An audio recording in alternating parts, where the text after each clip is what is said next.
ইংরেজিতে গিভ অর্থ দেওয়া, আবার লেট অর্থও দেওয়া। কিন্তু কখন গিভ বলবো কখন লেট বলবো আমরা অনেক সময় কনফিউজড হয়ে যাই। তাই আজকের ভিডিওতে গিভ এবং লেটের সম্পূর্ণ ব্যবহার শিখাবো। সাথেই লেট, লেটস অ্যান্ড লেটস এই তিনটার মধ্যে পার্থক্য কি সেটাও এক্সপ্লেন করে দেবো। সো হ্যালো এভরিওয়ান, আসসালামু আলাইকুম, welcome back to my YouTube channel English with Hasaina. I hope you are doing well with the grace of Almighty Allah. Let's dive into the video.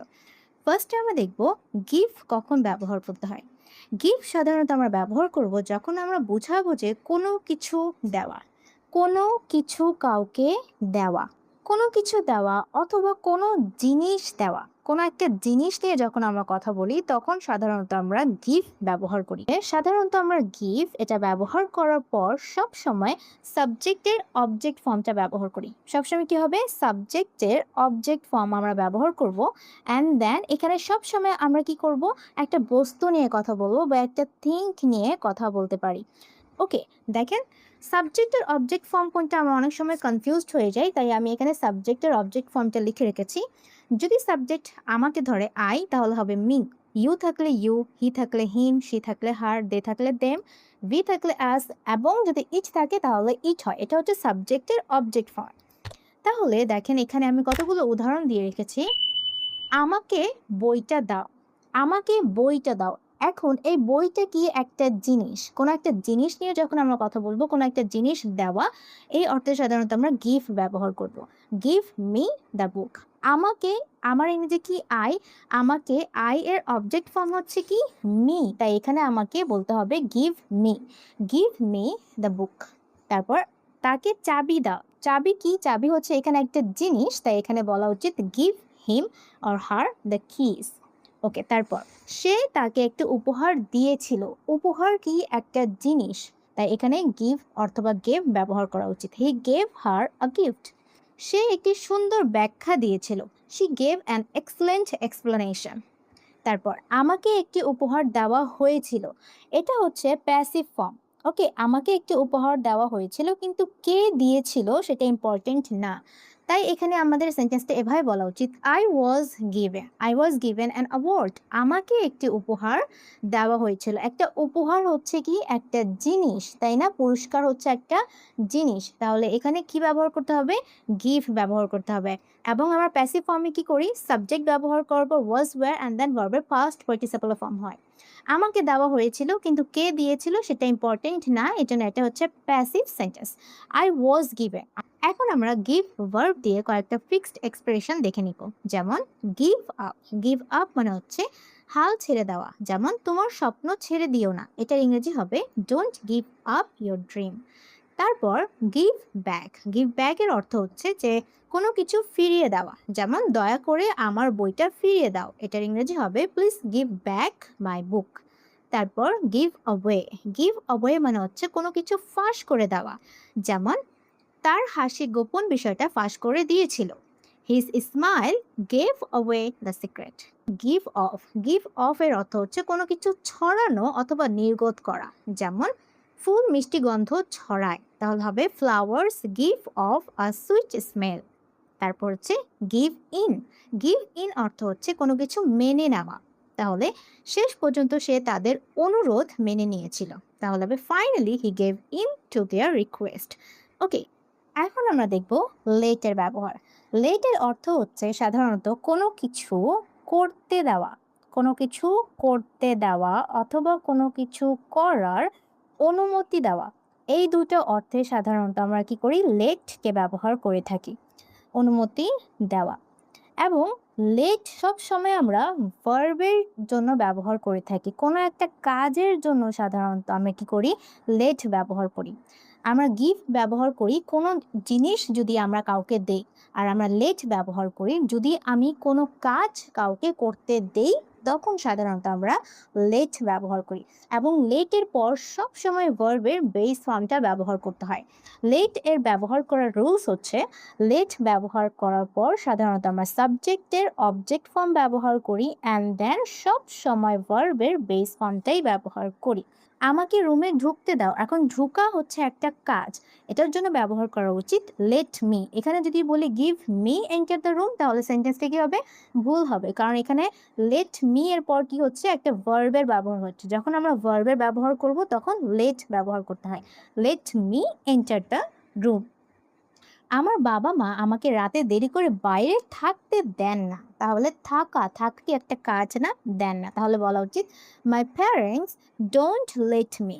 Don't negative করতে হলে আমাকে কি করতে হবে? Do not, does not এর ব্যবহার করা উচিত, কারণ লেট হচ্ছে একটা ভার্ব, তাই না? Don't let me stay outside late at night. Okay, আমাকে জানতে দাও বা আমাকে জানাও। তাহলে জানানো কি একটা কাজ, এটার জন্য বলা উচিত লেট মি নো। লেট ভার্বের আরেকটা অর্থ হচ্ছে, যেটা ব্রিটিশ ইংলিশে বেশি ব্যবহার করা হয়, সেটা হচ্ছে ভাড়া দেওয়া, বাসা ভাড়া দেওয়া। যেমন অনেক সময় দেখবেন লেখা থাকে টু লেট, এটা মানে কি বাসা ভাড়া দেওয়া হবে, তাই না? যেমন তারা অ্যাপার্টমেন্টটা একজন বিদেশি ছাত্রকে ভাড়া দিয়েছিল। ভাড়া মানে রেন্ট করেছিল বা রেন্ট দিয়েছিল, এই অর্থে আমরা লেটকে ব্যবহার করতে পারি। They let the apartment to a foreign student. এখন আমরা মোস্ট কনফিউজিং পার্ট নিয়ে আলোচনা করব, সেটা হচ্ছে লেট। লেটস অ্যাপোস্ট্রফি দিয়ে লেটস এবং অ্যাপোস্ট্রফি ছাড়া লেটস এর অর্থ কি? দেখেন, লেট হচ্ছে এখানে ভার্ব, একটা কি ভার্ব, মানে কোনো কিছু করতে দেওয়া। যেমন লেট মি গো, আমাকে যেতে দাও, আমাকে যেতে দাও। তাহলে কি হবে? লেট, দেন সাবজেক্টের অবজেক্ট ফর্ম অ্যান্ড দেন ভার্বের বেস ফর্ম। এবং কাজের জন্য সবসময় আমরা কি করি? লেট ব্যবহার করি। আর জিনিস যখন আমরা কাউকে দেই তখন আমরা গিভ ব্যবহার করি। লেট মি গো, আমাকে যেতে দাও। ডোন্ট লেট হিম এন্টার, তাকে প্রবেশ করতে দিও না। ওকে, তাহলে এখানে যদি নেগেটিভ করি আমাকে যেতে দিও না, তাহলে আমরা কিভাবে বলতে পারি? আপনারা আমাকে কমেন্ট করে জানান। ওকে, এখন দেখি লেটস অ্যাপোস্ট্রফি দিয়ে লেটস, এটার অর্থ হচ্ছে লেট আস। লেটস গো, চলে এবার যাই। ওকে, চলে এবার যাই, লেট আস গো ফুল ফর্ম হবে। তারপর লেটস স্টার্ট দ্য মিটিং, চলো মিটিংটা শুরু করি। ওকে, তাহলে কি হবে? Let us, let's start the meeting. Let's get started, চলো আমরা শুরু করি। ওকে, তাহলে লেটস অ্যাপোস্ট্রফি দিয়ে যেটা লেটস আমরা ব্যবহার করি তার ফুল ফর্ম হয়ে থাকে লেট আস। ওকে, এবং দেখেন অ্যাপোস্ট্রফি ছাড়া লেটস, এটার অর্থ হচ্ছে এটাও কিন্তু ভার্বের বেস ফর্ম আকারে ব্যবহার করা হচ্ছে, একটা ভার্ব হিসেবে ব্যবহার করা হচ্ছে। কিন্তু কখন? যখন দেখবেন সাবজেক্ট হচ্ছে থার্ড পারসন সিঙ্গুলার, তখন আমরা কি করি?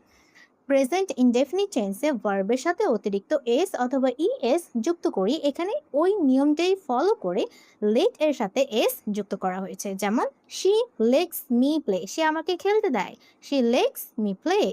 তারপর he lets me use his phone, সে আমাকে তার ফোন ব্যবহার করতে দেয়। ওকে, তাহলে হি শি হচ্ছে থার্ড পারসন সিঙ্গুলার সাবজেক্ট, সে আমাকে কোনো কিছু করতে দেয়, তখন এখানে কি ভার্ব ব্যবহার করতে হবে? লেট, এই ভার্বটা ব্যবহার করতে হবে। এবং এই ভার্বের পর সবসময় সাবজেক্টের অবজেক্ট ফর্ম অ্যান্ড দেন ভার্বের বেস ফর্ম। আশা করছি আমি এই তিনটার ভিতরে পার্থক্যটা বুঝাতে পারলাম। এবার আমরা লেট দিয়ে কয়েকটা ফিক্সড এক্সপ্রেশন নিয়ে আলোচনা করি। ওয়েল, ফার্স্টে দেখি লেট ডাউন। লেট ডাউন মানে হচ্ছে কাউকে হতাশ করা। যেমন তোমার বাবা মাকে হতাশ করো না, তাহলে কি হবে? Don't let your parents down. তারপর লেট বি।